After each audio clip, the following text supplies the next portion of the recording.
জাতীয় নাগরিক party NCP Chittagong দক্ষিণ জেলার সমন্বয় কমিটির যুগ্ম সমন্বয়কারী পদপন্নে সৈয়দ মোহাম্মদ ইমরান একান হত্যা মামলার আসামি বলে অভিযোগ উঠি ঘোষিত কমিটি তার নাম তাহাই মামলার বাদী ন্যায় বিচার পাইতে আশঙ্কা প্রকাশ করছি।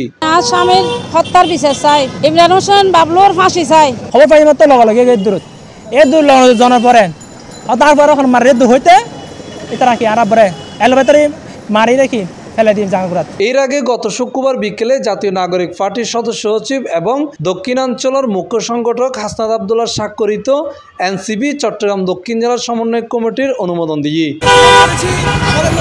এই ঘটনায় সুষ্ঠু তদন্ত ও বিচার চাইয়েরা অক্টোবর 3 তারিখ চট্টগ্রাম প্রেস ক্লাবের সামনে মানববন্ধন করছে নিহত জাফরের পরিবার। জাফরের পরিবার জানায় 2017 সালের 24 আগস্ট চরলক্ষ ইউনিয়নের গোয়ালপাড়া ফকির মসজিদের সামনে জাফর আহমদের হত্যার ঘটনা ঘটে।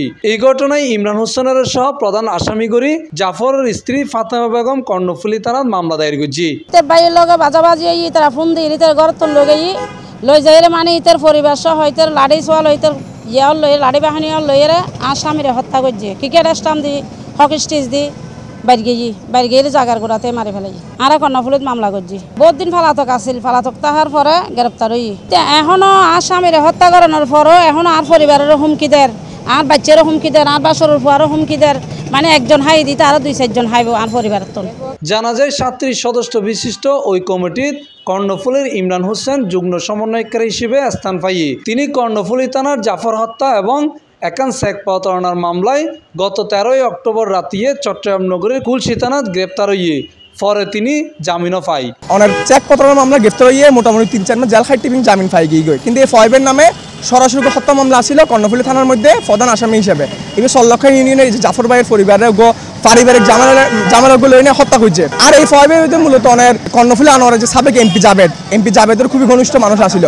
এত তথ্য সাহেবের পরে এত কিছু জানি পারবে এনসিপির মধ্যে ইগো ফোয়া কেন ইতে কেন এনসিপি জায়গা পায় আরবি জানি বেলে সাহেব আদৌ কি বাবলু ফয় বাকি দোষী নাকি নির্দোষী আই মনে করছেন এইবার দোষী কিনলে এটা হত্যা মামলার আসামি 1 নম্বর সাংসিদপুর তো আসামি। নিহত জাফরের ফুয়া মোহাম্মদ আফসার হইয়ে সরকার পতন পদ থেকে হুমকি দিচ্ছে, এখন এনসিপিতে যুক্ত হয়েছে যুগ্ম সমন্বয়কারী পদে। এটা আমাদের পরিবার আগে যেভাবে বয়স হলো এখন বয় পেতে বেড়ে আছে, কারণ ইতে এখন বড় পদ পাই এখন পদের কারণে আর মামলার বিচার কার্য ব্যাহত করিব এবং আর বিভিন্ন সময় ও হুমকি দিতে আছে। অভিযোগ অস্বীকার করি এই ব্যাপারে এনসিপির নেতা সৈয়দ মোহাম্মদ ইমরান C+ টিভিরে হইয়ে মামলাটা দেওয়া হয় আমাদের পুরো পরিবারকে, আমার ভিকটিম আমরা ফুল ফ্যামিলি এবং যে বিএনপি নেতাকেও কঠিন আসামি করা হয়। ওই মিথ্যা আওয়ামী লীগের ষড়যন্ত্রমূলক মামলায় আমাদের আসামি করে এখন পর্যন্ত এগুলো করছে। আওয়ামী লীগ আমলেও আমরা নির্যাতিত, এই আমলেও আমরা পাওয়াতে পারছি কিনা তাদের সূচনার কারণে। আর আজকের যে মানববন্ধন সেটা সম্পূর্ণ আওয়ামী লীগের অর্গানাইজে করা হয়েছে। আমরা বললাম না আমাদের 17 সাল থেকে দুর্নীতি করার পরে আমরা যদি আমাদের নিজের পারিবারিক অবস্থান যদি কেউ বুঝি ওখানে এলাকায় আপনি আসতে পারেন এরকম আমি যখন তার কোনো প্রমাণ নাই এবং একটা জিনিস আপনি মিথ্যা কথা বলে যে কোনো দিদি করা যায় কিন্তু এটা তো সত্য কথা হবে, প্রমাণ থাকতে হবে। আমি অন্য কিছু শিক্ষা চাই না তারা আমাদেরকে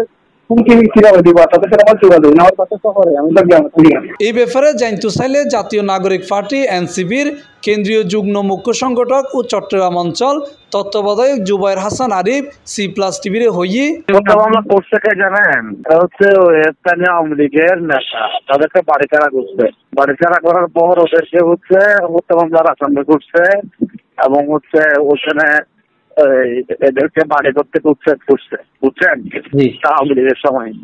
তো এখন তার রাজনৈতিক পরিতন্ত্রে যারা আছে তারা এটা কি করছে, ফ্রেম করার চেষ্টা করছে, বলেছে বলতেছে আর কি। এখন জিনিসটার রায় দিবে সে কোর্ট, তাহলে উভয় পক্ষের উচিত হচ্ছে কোর্টে কি রায় দেয় ওটার জন্য ওয়েট করা। C+ TV Chittagong.